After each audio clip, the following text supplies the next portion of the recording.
Baik, karena Kak Bramnya sudah ada di tengah-tengah kita, teman-teman, kita mulai ya kajian pada malam hari ini. Sebelumnya kita sapa dulu nih Kak Bramnya. Assalamualaikum Kak. Apa kabar Kak untuk hari ini? Waalaikumsalam warahmatullahi wabarakatuh. Alhamdulillah sehat, bkhairin, alhamdulillah. Masya Allah. Izin memulai kajiannya ya Kak ya. Baik, silakan.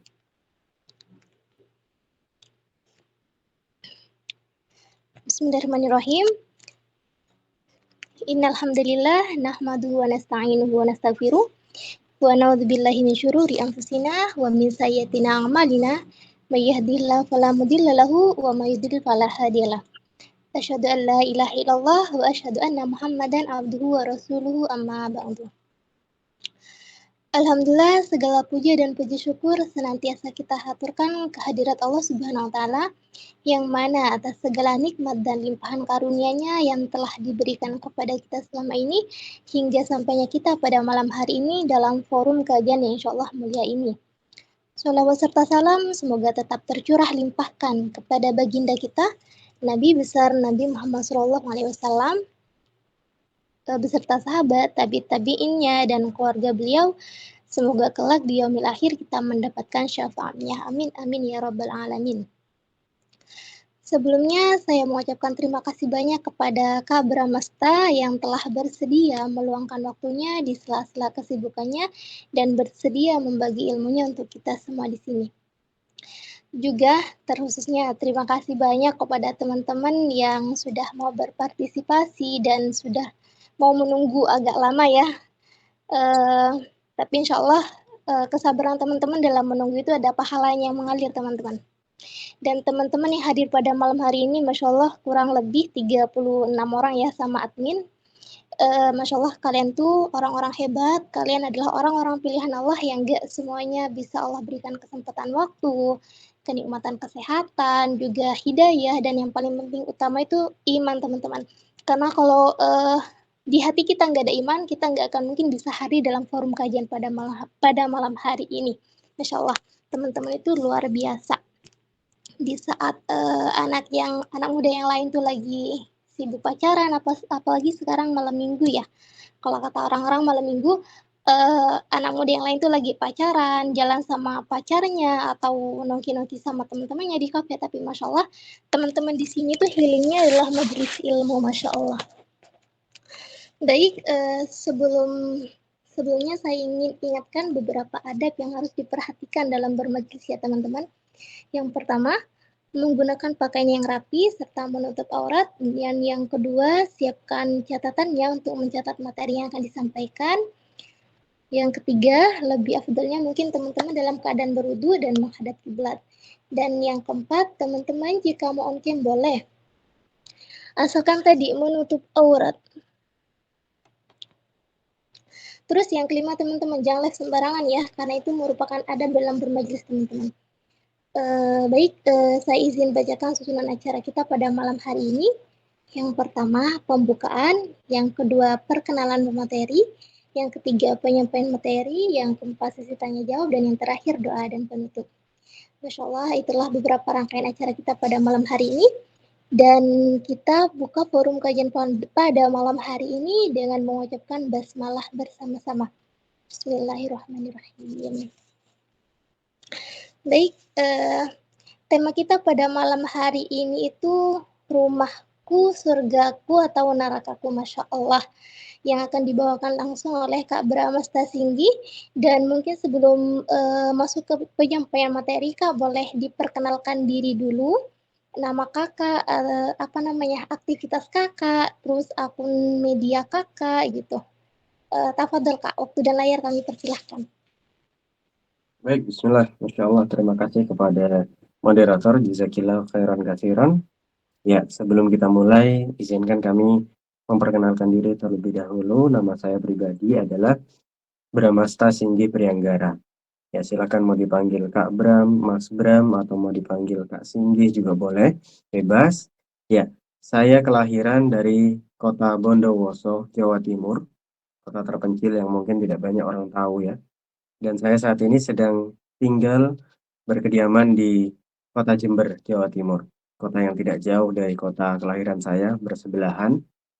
Ya, aktivitas sehari-hari saya, alhamdulillah, saat ini saya sedang bergabung dengan sebuah tim media, mengelola akun sosial media salah seorang ustadz besar di Indonesia ini, mengelola akun YouTube beliau, akun YouTube live streaming 24 jam beliau. Kemudian ketika beliau juga ada kajian-kajian, kami yang meliput, kami yang mengatur sosial media beliau. Alhamdulillah. Dan kemudian juga salah satu kegiatan saya eh, mengisi kajian-kajian offline di beberapa daerah sekitar wilayah Jember, Bondowoso, dan di sekitar itu. Dan qadarullah tadi teman-teman eh, tidak terbayang ya, di luar ekspektasi. Sebelumnya saya mohon maaf yang sebesar-besarnya kepada seluruh teman-teman yang sudah menunggu. Jazakumullahu khairan, au jazakumullahu khairan katsiran, yang sudah menunggu, karena benar-benar di luar dugaan. Jalanan malam hari ini macet sekali, terutama di kota Jember. Saya baru saja ngisi kajian offline tadi, dan dalam perjalanan menuju ke tempat saya kembali itu qadarullah macet luar biasa. Ternyata saya baru dapat info kalau di daerah kota Jember itu sedang ada konser dari Tiara Andini kalau nggak salah. Karena dia berasal dari kota Jember juga, jadi banyak banget yang nonton. Qadarullah jalanan tidak seperti biasanya. Saya mohon maaf yang sebesar-besarnya kepada semua teman-temannya. Itu saja mungkin. Jazakumullah khairan. Masya Allah, itu ya teman-teman ya perkenalan dari Kak Brahma Stasinggi. Mungkin bisa dilanjut dengan penyampaian materi Kak. Baik, oh ya, langsung ya. Baik, jazakumullah khairan katsiran kepada seluruhnya, kepada founder dari komunitas ini, dan seluruh pengurus, termasuk juga moderator yang sudah memberikan kesempatan kepada saya. Jazakumullah khairan katsiran. Bismillahirrahmanirrahim, kita mulai kajian kita. Assalamualaikum warahmatullahi wabarakatuh. Waalaikumsalam warahmatullahi wabarakatuh. Alhamdulillah, Waalaikumsalam wassalatu wassalamu ala warahmatullahi rasulillah wa ala alihi wa sahbihi wa mawalah wa la hawla wa la quwata illa billah. Allah subhanahu wa ta'ala berfirman di dalam firman yang mulia Quran Surat An-Nahl ayat yang ke-18. Wa in ta'uddu ni'matallahi la tuhsuha. Dan jika kamu mencoba untuk menghitung-hitung nikmat yang telah kami berikan, kata Allah subhanahu wa ta'ala, yang telah Allah berikan kepada kalian semuanya, apa kata Allah? La tuhsuha. Maka sungguh kalian tidak akan pernah menghitung-hitung nikmat dari Allah subhanahu wa ta'ala. Maka di awal pertemuan kita ini teman-teman sekalian, kita awali dengan penuh rasa syukur kepada Allah subhanahu wa ta'ala atas segala macam nikmat yang sudah Allah curah dan limpahkan kepada kita semuanya. Sejak kita membuka mata sampai dengan malam hari ini, kita duduk bersama di sini dalam satu ruangan secara online, berjauh-jauhan, kita belum saling mengenal satu sama lain sebelumnya. Tapi semua itu atas nikmat dari Allah Subhanahu wa taala. Allah pertemukan kita, Allah satukan kita, dan Allah bimbing teman-teman semuanya malam hari ini untuk bisa join bersama kita malam hari ini. Kita lihat di luaran sana. Malam ini malam Ahad ya. Malam Minggu kalau kata orang-orang. Malam yang panjang. Malam yang asik juga buat pacaran. Na'udzubillah. Saya lihat tadi di jalan-jalan itu rata-rata ya. Hampir semuanya yang menonton konsernya Tiara Andini itu ya cewek cowok boncengan.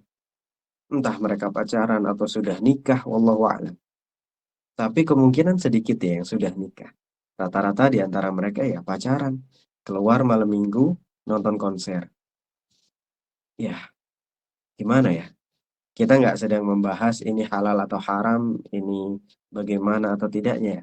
Tapi kita membahas mana yang jauh lebih bermanfaat untuk kita lakukan demi meraih ridho Allah Subhanahu wa taala. Dan alhamdulillah, malam hari ini teman-teman Allah bimbing untuk bisa hadir di sini. Allah mungkin sayang sama kita semua. Allah mungkin jaga kita agar kita nggak keluyuran di luar sana. Agar kita nggak ke tempat-tempat yang Allah murka. Ke tempat-tempat yang di sana punya potensi maksiat yang sangat besar. Allah jaga kita, Allah bimbing kita untuk berkumpul di sini malam hari ini. Walaupun teman-teman tadi harus menunggu cukup lama ya. Saya sekali lagi mohon maaf yang sebesar-besarnya. Tapi Masya Allah kesabaran teman-teman. Semoga diberikan ganjaran pahala yang sangat-sangat besar dari Allah Subhanahu wa Ta'ala. Saya doakan teman-teman semuanya, semoga menunggunya teman-teman hanya sekedar menunggu saja, semoga itu termasuk dicatat sebagai sebuah ibadah di sisi Allah Subhanahu wa Ta'ala. Amin ya Rabbal Alamin. Yang kedua teman-teman sekalian, salawat dan salam semoga tidak terlupa untuk terus kita curah dan limpahkan kepada suri tauladan kita, Nabiullah Rasulullah Muhammad sallallahu alaihi wasallam. Dan semoga salawat dan salam ini juga terus tercurah dan terlimpah kepada seluruh keluarga beliau, para istri dan anak keturunan beliau, para pengikut beliau, dan juga para sahabat beliau sallallahu alaihi wasallam. Teman-teman sekalian yang semoga dirahmati oleh Allah Subhanahu wa Ta'ala. Malam hari ini saya diberikan kesempatan oleh komunitas ya untuk bertemu teman-teman sekalian untuk sharing. Ya, saya bukan guru, saya bukan ustadz, saya bukan kiai, bukan. Saya bukan ulama juga.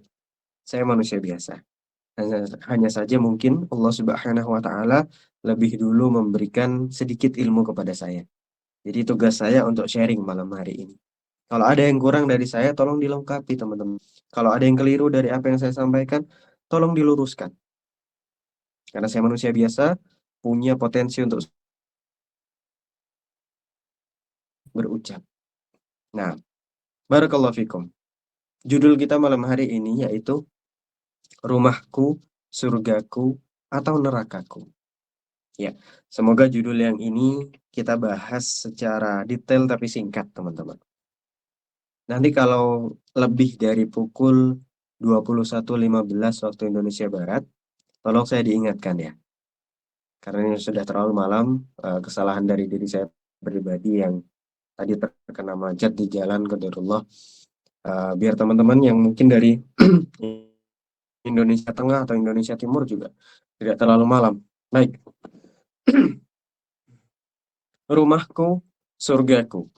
Kita sering mendengar itu dalam konteks bahasa Arabnya adalah baiti jannati. Rumahku, surgaku. Tentu ini adalah impian semua orang. Bahkan bukan hanya seorang muslim saja. Saya yakin orang-orang non-muslim, bahkan orang-orang yang tidak mengenal agama, dia pengen rumahnya yang sekarang dia tinggali menjadi surga bagi dia. Tapi betapa banyak kita lihat orang-orang yang bahkan mereka muslim sejak lahir. Mereka Islam. Tapi ketika dia berada di rumahnya,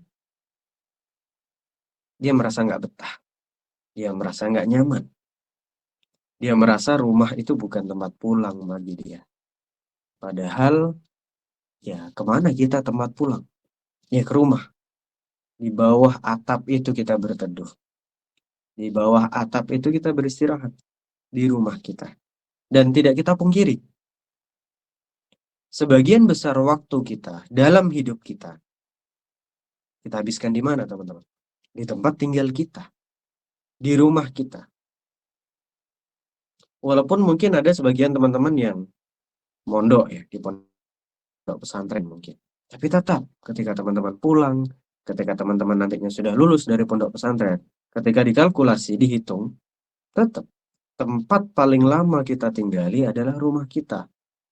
Entah rumah kita saat ini bersama orang tua kita, atau rumah kita bersama keluarga kita sendiri, suami sendiri, atau istri sendiri, ya bersama keluarga kecil kita. Bagi teman-teman yang sudah berkeluarga. Kemudian pertanyaannya bagaimana cara kita menjadikan rumah kita itu surga bagi kita? Atau jangan-jangan selama ini rumah kita adalah sebagai neraka.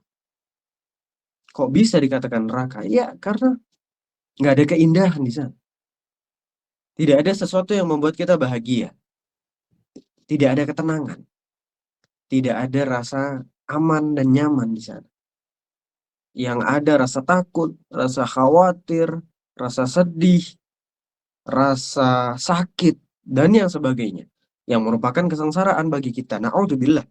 Jangan sampai ternyata rumah kita yang selama ini kita tinggali adalah neraka bagi kita.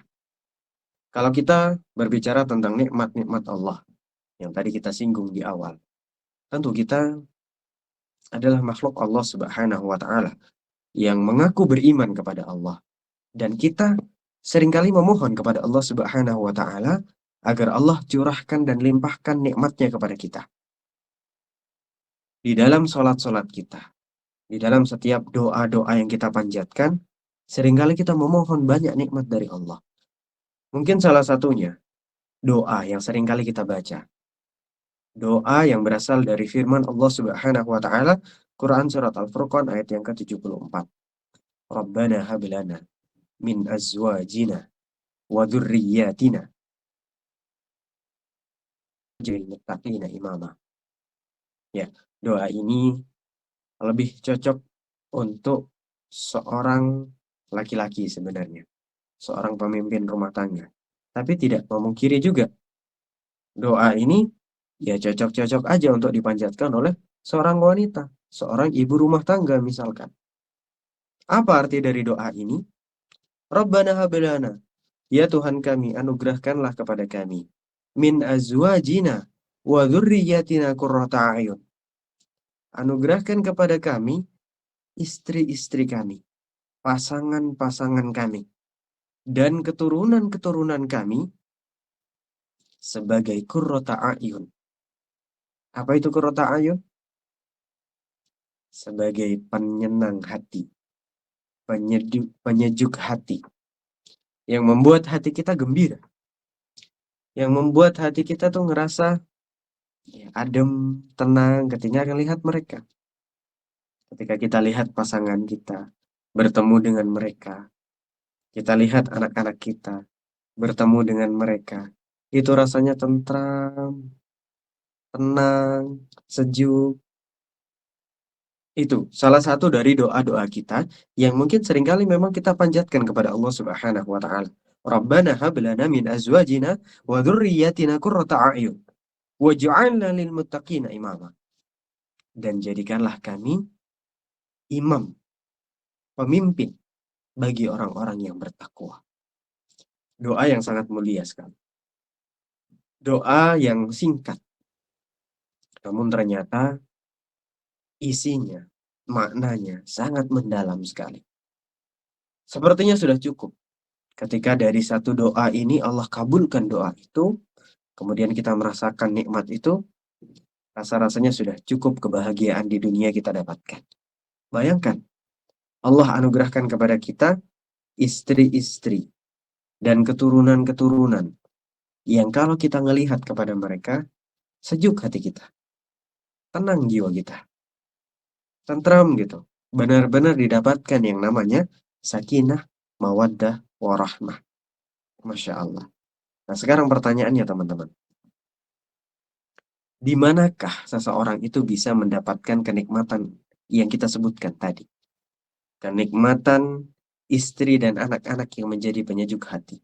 Kenikmatan seseorang bisa merasakan aman, tentram, tenang bersama dengan keluarganya.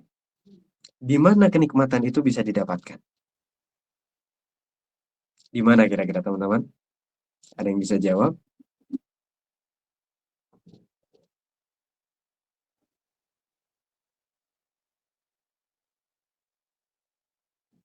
Ya, di mana?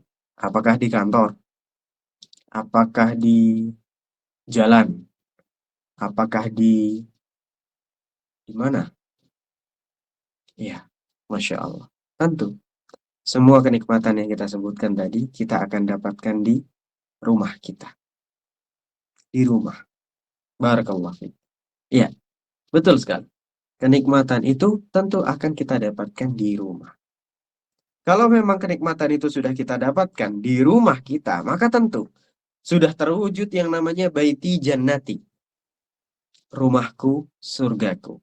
Tapi kalau ternyata yang terjadi justru sebaliknya, di rumah kita ternyata menjadi tempat yang tidak aman buat kita. Tidak nyaman buat kita. tidak menenteramkan hati dan jiwa kita. Kesengsaraan bagi kita ketika berada di situ. Maka na'udzubillah, rumah itu sudah menjadi neraka bagi kita selama kita hidup di dunia. Na'udzubillah. Semoga kita dijauhkan dari kondisi tersebut. Ya, Masya Allah. Bayangkan teman-teman. Ketika teman-teman punya pasangan, yang kalau teman-teman punya masalah di luar tuh, kadang-kala seorang suami ya, ini para cowok-cowok, para laki-laki pasti tahu. Atau para perempuan yang pernah merasakan dunia kerja, pasti tahu bagaimana kejamnya dunia kerja. Dimanapun itu. Dan itu ya bukan rahasia umum lagi sudah. Semua orang tahu bagaimana persaingan di dunia kerja itu kejam sekali. Orang rela sikut sana, sikut sini hanya untuk mendapatkan jabatan. Hanya untuk mendapatkan gaji yang lebih. Hanya untuk menyenggol temannya yang mengancam jabatan dia. Kejam sekali. Nah, seorang suami, seorang kepala rumah tangga yang dia bertugas memang untuk mencari nafkah, ketika di luar mendapatkan problem-problem itu, masalah-masalah. Ketika di kantor, ketika di jalan pun ditambah masalah juga. Pokoknya isinya masalah aja. Pulang ke rumah, dapat apa kira-kira? Dapat penenang atau dapat masalah lagi? Ya tentu harapannya seorang suami ketika sudah seperti itu kondisinya di luar rumah.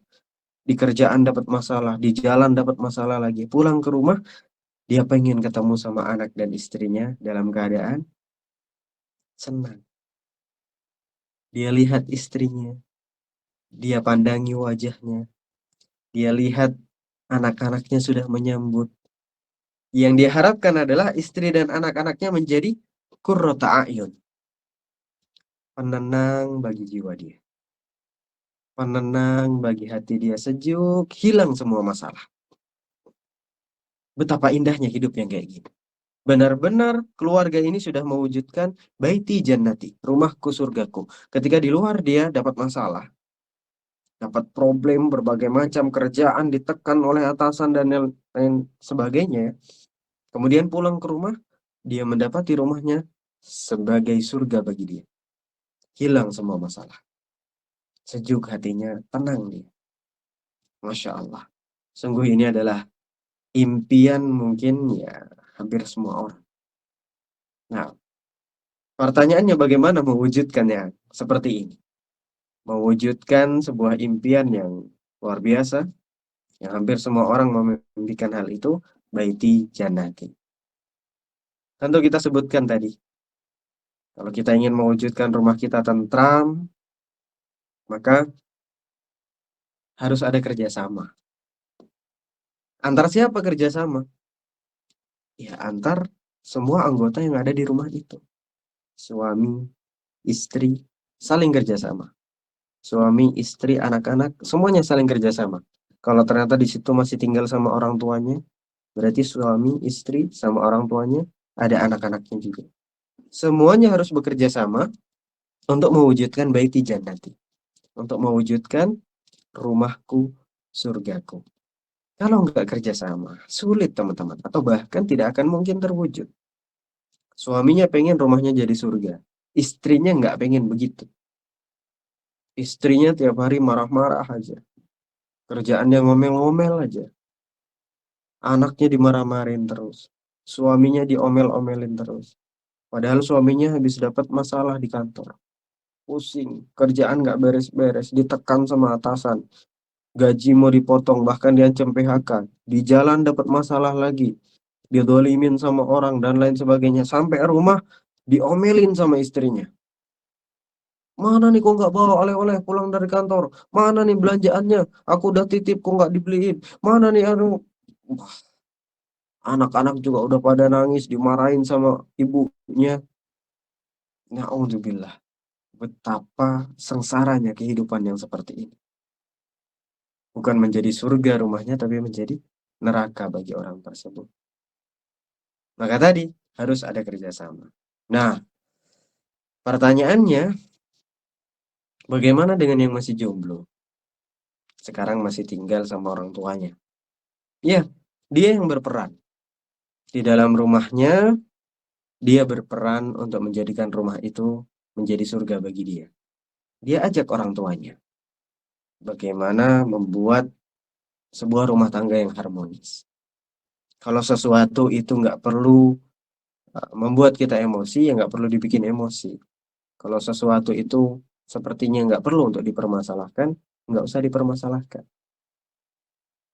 Kita ingin hidup tenang, pulang ke rumah benar-benar menjadi tempat yang ternyaman bagi kita. Kita ajak orang tua kita untuk mewujudkan hal itu. Kita ajak saudara-saudara kita untuk bareng-bareng mewujudkan baiti jannati, rumahku, surgaku.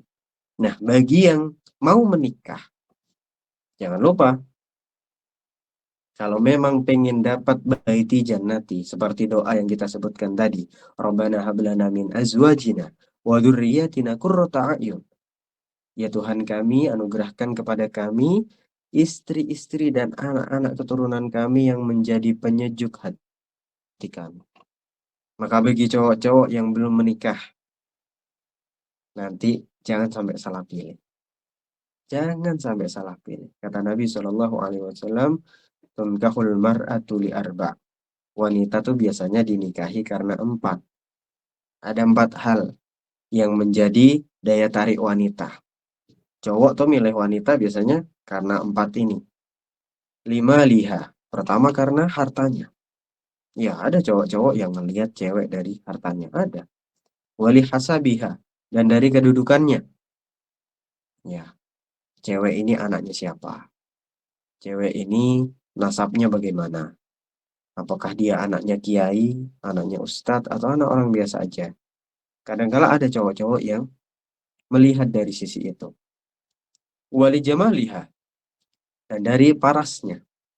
Dari kecantikannya. Dan ini hampir semua cowok melihat dari situ. Dari kecantikan. Hampir semuanya. Dan yang terakhir, walidiniha. Dan dari agamanya. Itu yang terakhir. Kemudian apa saran dari Nabi SAW? Fadfar bidatid din taribat yadak. Maka hendaklah kalian, wahai seorang laki-laki muslim, ketika hendak memilih seorang istri, pilihlah dari agamanya terlebih dahulu. Silahkan engkau pertimbangkan yang 4 kita sebutkan tadi. Tapi jangan sampai yang 3 tadi melebihi yang 1 ini. Yaitu pertimbangan agama. Pertimbangan agama harus menjadi yang utama. Kalau pertimbangan cantik yang jadi pertimbangan utama, maka kata Nabi, taribat yadak, engkau akan celaka, engkau akan menyesal. Kalau harta yang jadi pertimbangan utama, sama, engkau akan menyesal. Kedudukan tadi, anaknya siapa, anaknya kiai atau bukan, anaknya ustadz atau bukan, anaknya presiden atau bukan. Kalau cuma itu pertimbangannya, tanpa mempedulikan pertimbangan agama, maka akan celaka. Akan menyesal dia. Nah, bagi yang cewek-cewek, gimana cara milihnya? Rasulullah juga memberikan saran kepada cewek-cewek nih khususnya. Idza ja'akum man tardawna dinahu wa khuluquhu fankihuhu. Jika datang kepada kalian seorang laki-laki yang kalian ridhoi agama dan akhlaknya. Ada 2 syarat. Kalau tadi cewek biasanya dipilih dari 4. Syaratnya agama harus dijadikan patokan. Nah, sekarang bagi cewek-cewek yang mau pilih calon suami, calon pemimpin rumah tangga, ada 2 syaratnya. Yaitu, jika datang kepada kalian seorang laki-laki yang kalian ridhoi agamanya dan juga kalian ridhoi akhlaknya. Kita pastikan agamanya baik, ilmunya cukup, atau bahkan ilmunya melebihi orang yang lain. Ilmu agamanya tinggi, dan dia mengamalkan ilmu agamanya. Yang kedua, akhlaknya baik. Jadi nggak cukup agama saja, nggak cukup ilmunya tinggi saja, nggak cukup dia lulusan Mesir saja, nggak cukup dia lulusan Mekah, lulusan Madinah, nggak cukup. Tapi lihat, apakah dia mengamalkan ilmunya dan apakah akhlaknya baik. Kalau sudah ada 2 ini, walaupun dia nggak ganteng misalkan, biasa aja. Ya mungkin kayak saya inilah, biasa aja. nggak ganteng, nggak jelek juga gitu. Alhamdulillah. Ya, tapi ternyata akhlaknya bagus, agamanya luar biasa. Nah, kalau sudah ada yang datang seperti itu, ya walaupun nggak ganteng-ganteng banget, maka sudah seharusnya diterima. Kata Nabi Shallallahu Alaihi Wasallam, "Illa taf'alu takun fitnatun fil ardi wa fasadun." Kalau yang datang kayak gini, terus ditolak, nggak diterima, justru malah menerima yang agamanya jelek, akhlaknya jelek, tapi dia kaya, dia ganteng, dia anak pejabat, nggak peduli sama agama, nggak peduli sama akhlak. Itu yang diterima, apa kata Nabi? Takun fitnatun fil ardi wa fasadun. Maka yang terjadi adalah kerusakan yang sangat besar di muka bumi ini. Akan terjadi kerusakan. Dan ini sabda Nabi Shallallahu Alaihi Wasallam yang kita seharusnya percaya. Gimana nggak terjadi kerusakan coba teman-teman?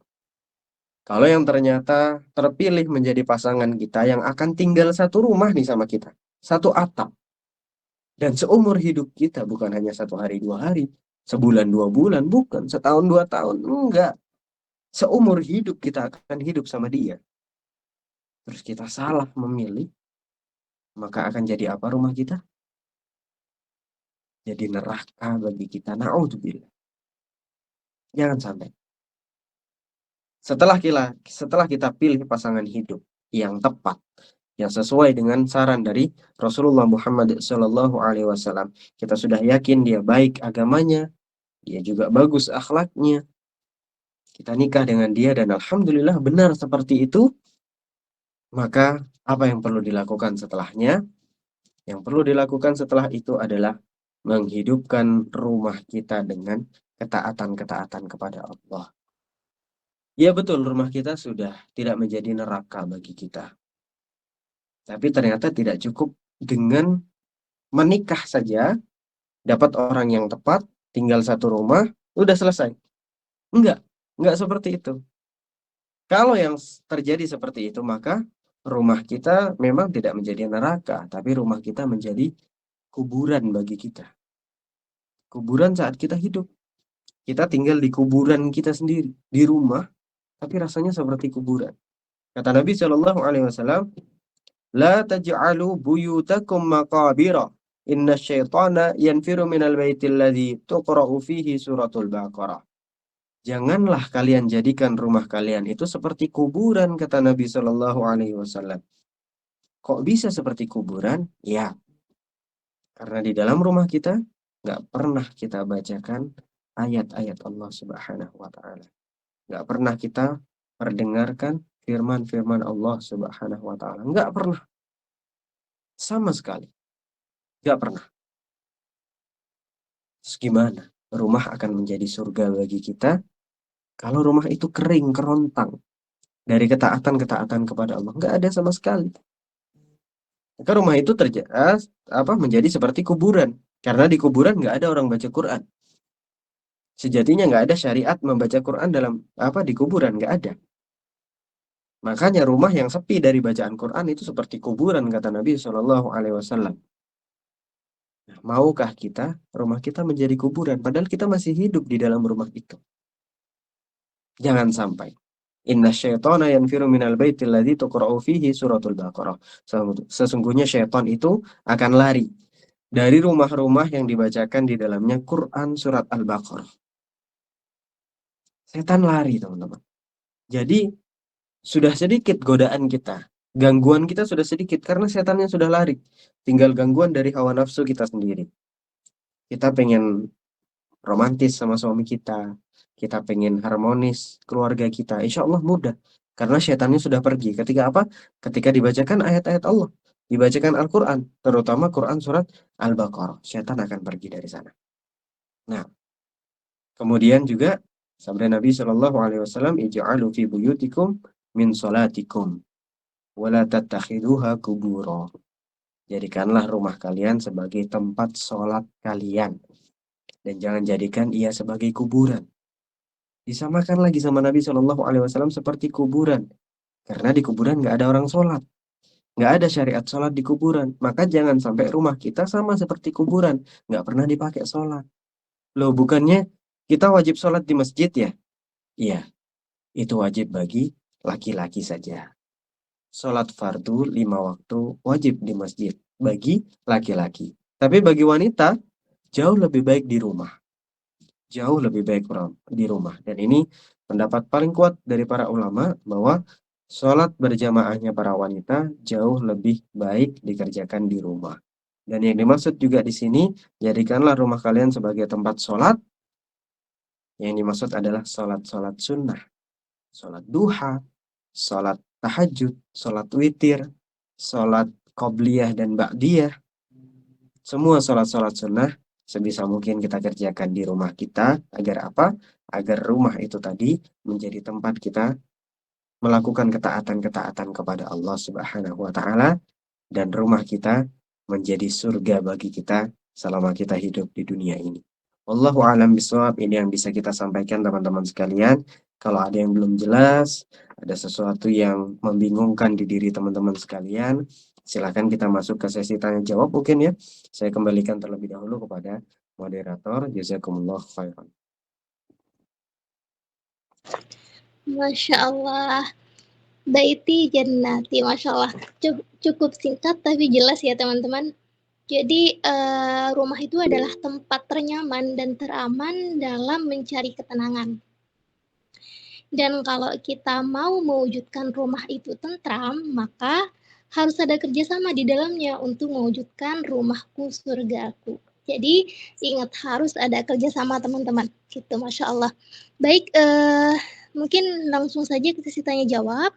Teman-teman ada yang bertanya, saya persilahkan mau on mic atau mau di kolom chat juga boleh teman-teman. Masya Allah ini udah ada. Saya pilih yang on mic dulu. Ini mau berapa pertanyaan Kak? Mungkin 3 ya kita buka. Baik, 3 dulu ya teman-teman ya.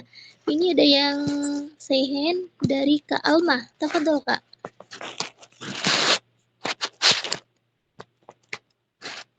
Kak Alma mau bertanya? Baik, silakan Kak Alma, bisa di-unmute mikrofonnya. Oh, ini di kolom chat Kak ngetiknya. Oh, Baik, iya.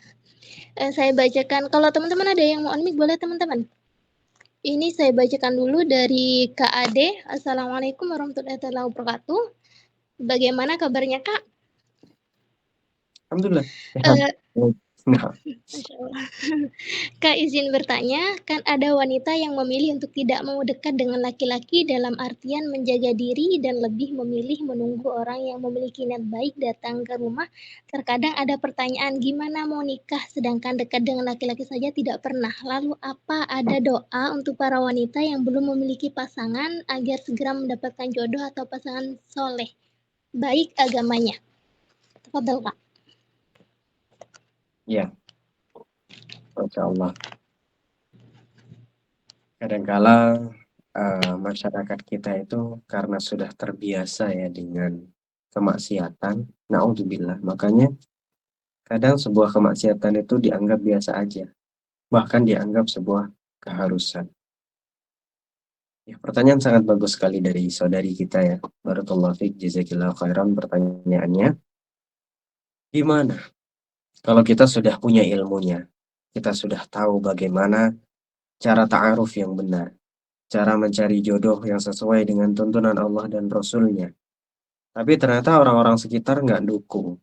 Bahkan mungkin orang di rumah kita sendiri, orang tua kita sendiri mungkin, atau orang-orang terdekat kita, saudara-saudara kita, tetangga-tetangga kita, yang ngelihat kita mungkin nggak pernah berinteraksi dengan cowok, nggak pernah berkomunikasi dengan lawan jenis. Gimana mau dapat jodoh kalau kayak gitu?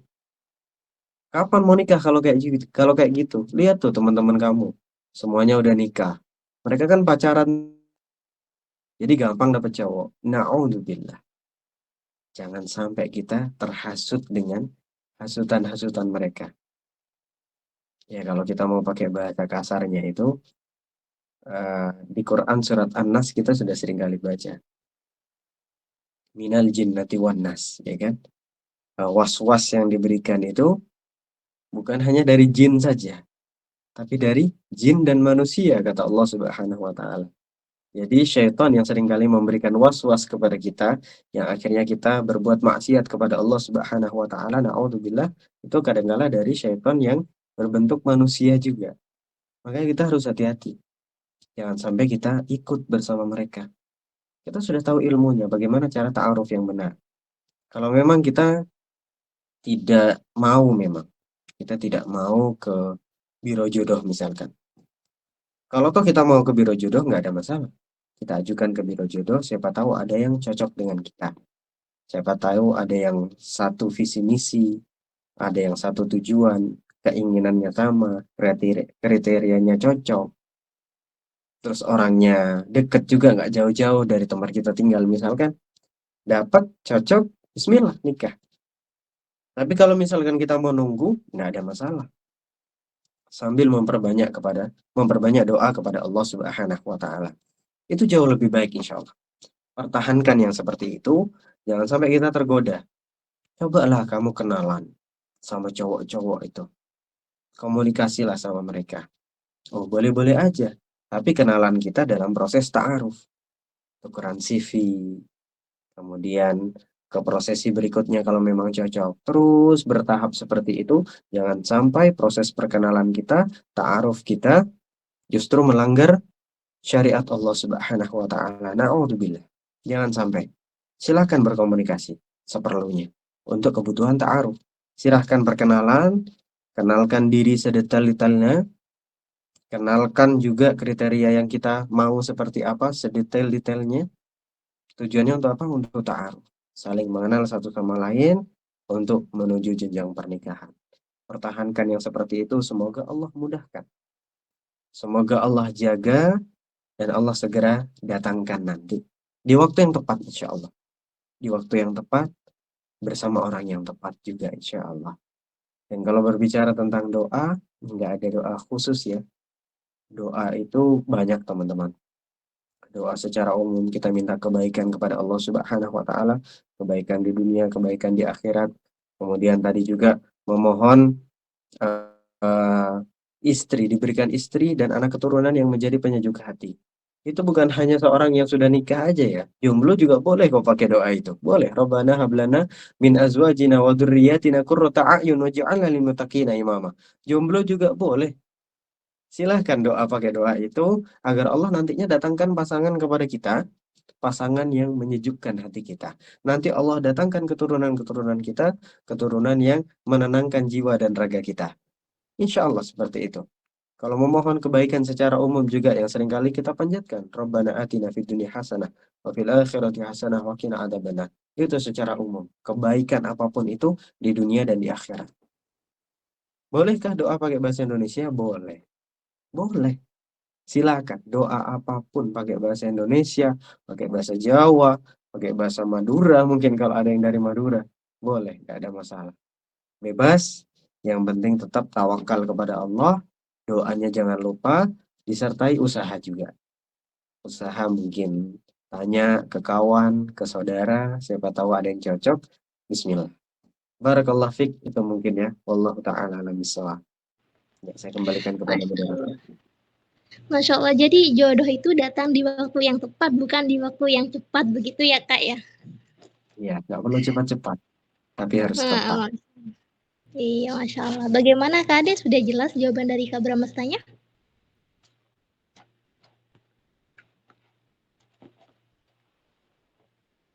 Masya Allah, sudah. Baik, pertanyaan dari Kak. Oh ya udah Kak Alma, mau on mic boleh, nggak apa-apa. Tafadhol Kak Alma. Oke, Assalamualaikum Ustaz. Apa kabar Ustaz? Waalaikumsalam warahmatullahi wabarakatuh. Alhamdulillah sehat. Insyaallah. Silakan.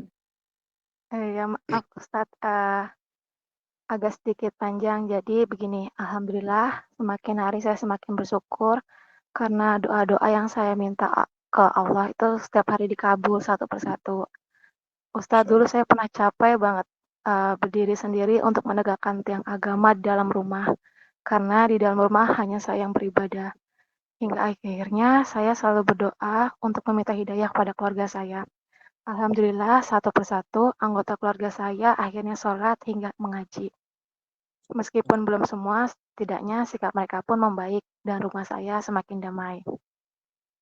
Selain itu, saya pun selalu berdoa sehabis sholat untuk minta ditingkatkan keimanannya dan kesabarannya.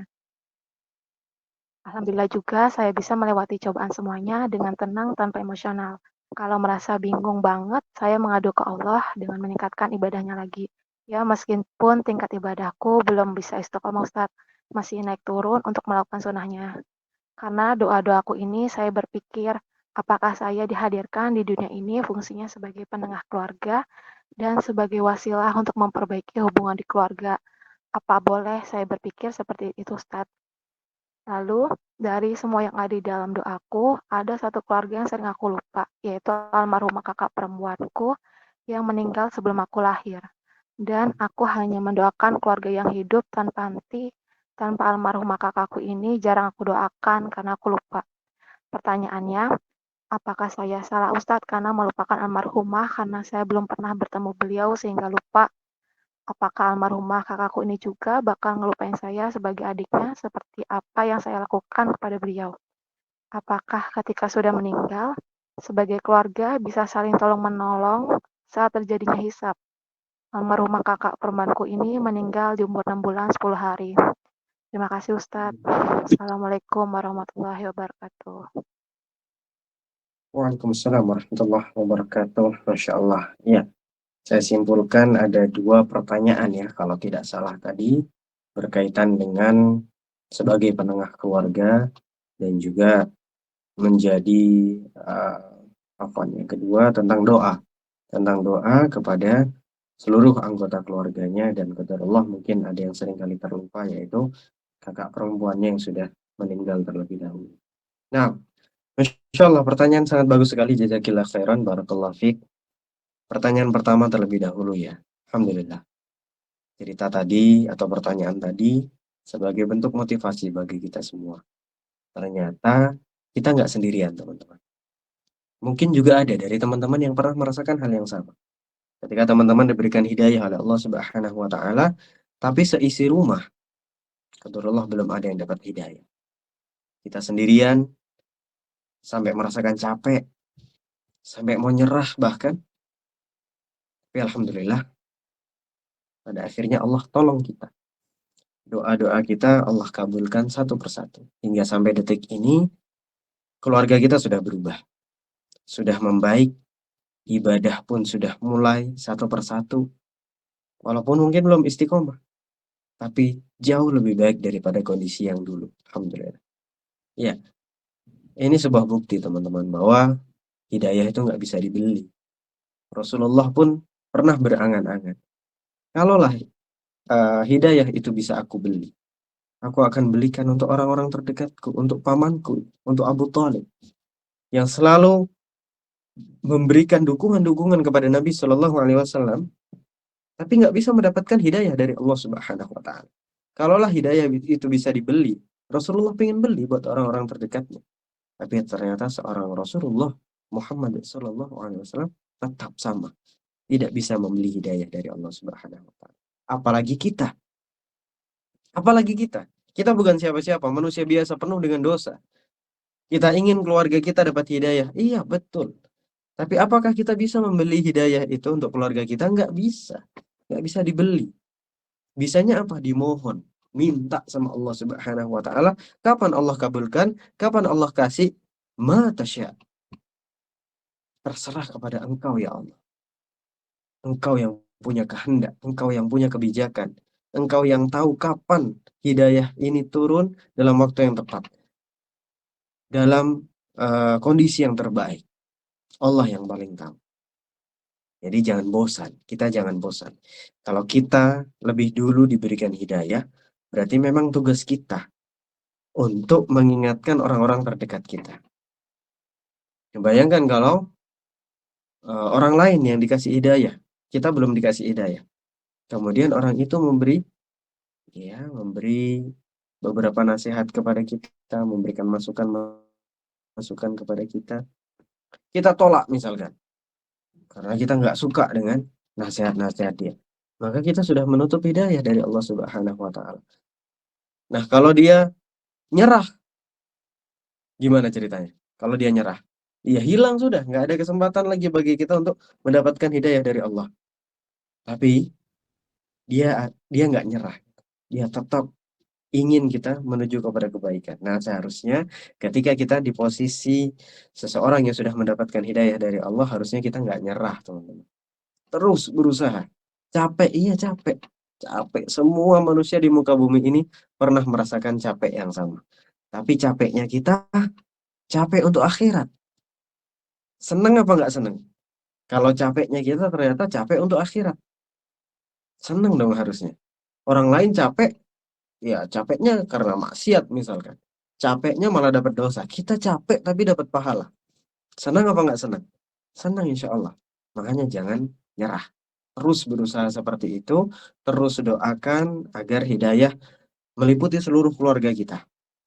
Bahkan seluruh keluarga besar kita semoga semuanya mendapat hidayah dari Allah Subhanahu wa taala. Nah, cuma tadi jangan sampai kita merasa ujub. Apa ujub? Berbangga diri. Jangan sampai. Ya kita merasa bahwa ini tugas saya, oke. Tugas saya untuk memberikan nasihat kepada orang-orang terdekat saya. Untuk menyalurkan hidayah dari Allah kepada keluarga-keluarga saya. Orang-orang terdekat saya. Itu tugas saya. Nggak masalah kalau kita punya anggapan seperti itu. Tapi kalau kita punya anggapan, oh semua itu gara-gara saya. Ibu saya sholat gara-gara saya. Bapak saya sholat itu berkat saya. Saudara-saudara saya jadi beriman itu karena saya. Itu yang nggak boleh. Itu ujub namanya. Ujub itu dia kufur nikmat. Lupa kalau semua nikmat itu Allah yang ngasih. Kalau hidayah yang kita punya saat ini itu pemberian dari Allah Subhanahu wa taala, bukan semata-mata karena kekuatan kita, bukan. Kita ini lemah, teman-teman. Kalau nggak dikasih hidayah sama Allah, nggak jadi apa-apa kita. Paling ikut keluyuran di luar sana malam ini, ikut malam mingguan, nggak jelas kemana, ikut nonton konser bermaksiat di sana, na'udzubillah.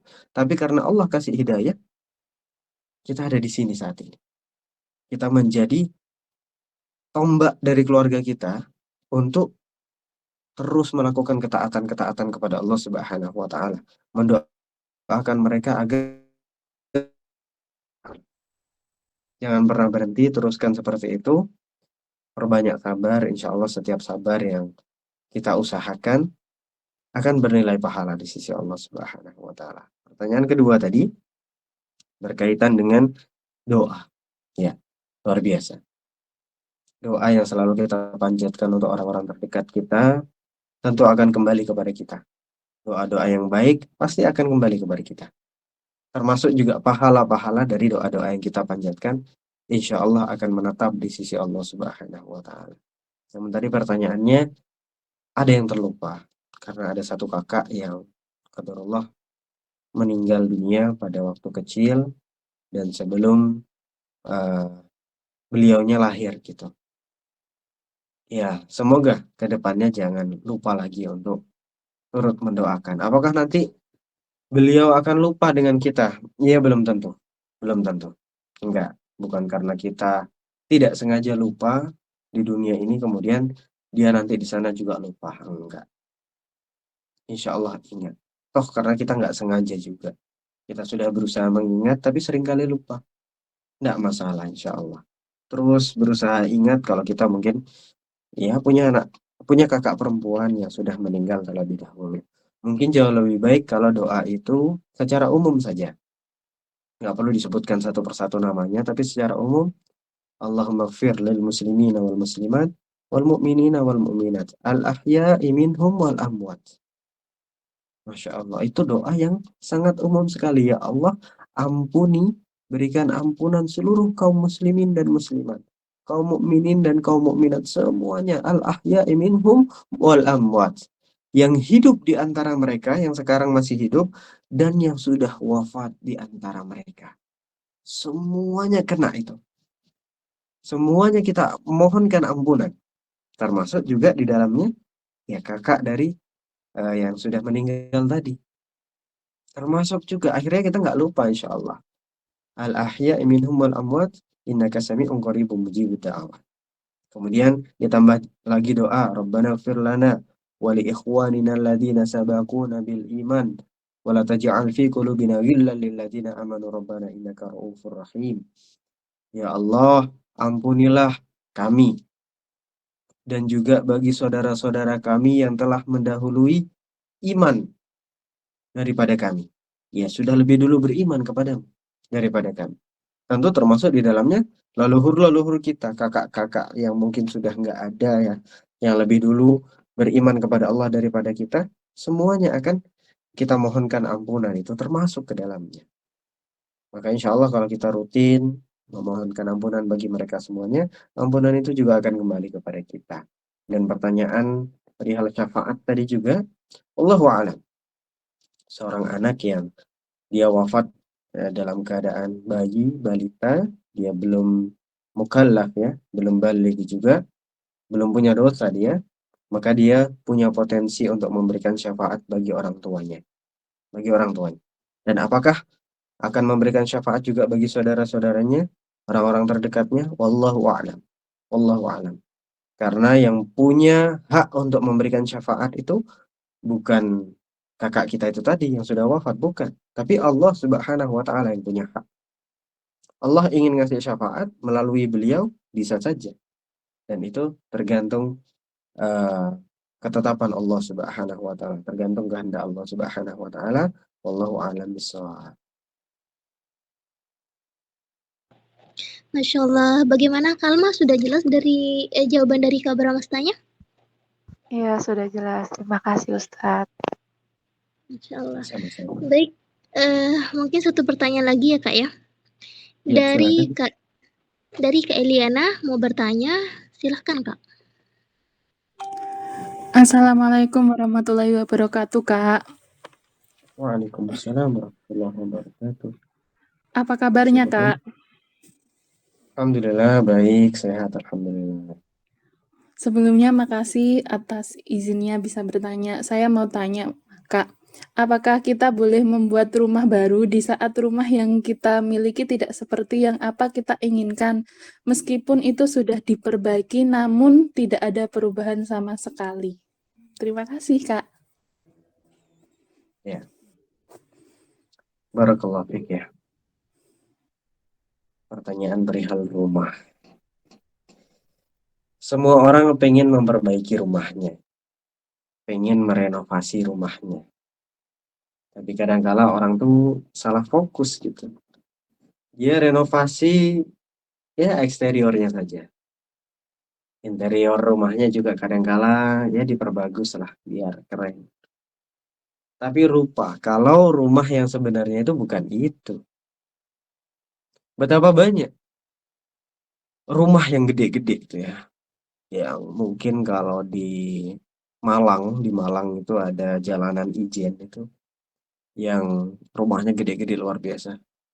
Di Surabaya itu juga ada, di daerah apa saya lupa, itu rumahnya yang sudah sampai harga 30-an miliar atau bahkan lebih di sana itu satu rumahnya. Besar-besar rumahnya. Tapi kita lihat masuk ke sana kadang-kala merasa hampa, sepi, sunyi, kering. Nggak ada apa-apa. Nggak ada rasa nyaman, nikmat, tentram, nggak ada. Karena apa? Rumah itu memang hampa. Nggak ada ketaatan-ketaatan kepada Allah dilakukan di sana, nggak ada. Yang ada hanya nampak mewah, nampak megah, harganya mahal, oke, sudah. Tapi nggak bisa memberikan ketenangan bagi pemiliknya. Nggak bisa memberikan ketentraman bagi penghuni-penghuninya. Maka percuma renovasi yang seperti itu. Rumah-rumah besar seperti itu percuma. Nah, bagi orang-orang yang peduli dengan rumah yang sebenarnya, yang sudah seharusnya diperbaiki itu tadi, bersyukurlah, bergembiralah. Namun gimana kalau kita sudah berusaha memperbaiki rumah itu tadi, yang benar-benar menjadi tempat ternyaman bagi kita, ternyata kok nggak ada perubahan. Ya mungkin kurang ada kerjasama. Kita sebutkan tadi, memperbaiki rumah kita agar menjadi surga kita, harus ada kerjasama. Kalau kita sendirian, sulit memang teman-teman. Capek, kayak tadi Kak Alma tanya, capek, sendirian. Tapi nggak boleh nyerah. Kalau memang belum ada yang bisa diajak kerjasama, doakan mereka. Ya kita sendirian dulu nggak masalah. Sendirian, sembari mohon kepada Allah, capek memang. Tapi di situ serunya. Serunya di situ. Jadi kita punya andil yang besar pada keluarga kita untuk menyalurkan hidayah dari Allah Subhanahu wa taala. Kita bersabar, terus jangan berhenti, jangan patah semangat, terus berusaha, lakukan ketaatan-ketaatan di rumah kita, apapun itu. Insya Allah lama-kelamaan akan nular, teman-teman. Coba bayangin, tiap hari kita baca Quran, rutin, istiqomah di rumah kita, tiap ba'da maghrib misalkan, atau tiap ba'da subuh. Kita baca Quran dengan suara yang merdu, tajwidnya benar juga, didengerin sama seisi rumah kita, lama-kelamaan mereka suka. Yakin, yakin. Tapi sabar memang. Terus istiqomah, sabar, lama-kelamaan mereka suka. Mereka tiap malam lihat kita bangun di tengah malam. Sholat di sepertiga malam terakhir. Tiap malam mereka lihat seperti itu. Lama-kelamaan pasti ada yang penasaran. Kenapa sih kok dia rajin banget sholat di tengah malam, nggak ngantuk apa? Terus ada yang coba-coba. Oh ternyata enak ya. Selain sholat ngapain lagi biasanya ya? Doa. Oh kok ternyata enak doa di sepertiga malam terakhir ya. Sejuk, tenang gitu. Akhirnya dia ketagihan juga. Alhamdulillah seisi rumah dapat hidayah. Amin. Kita inginkan seperti itu. Tapi tadi harus sabar. Sabar. Optimis. Jangan sampai pesimis.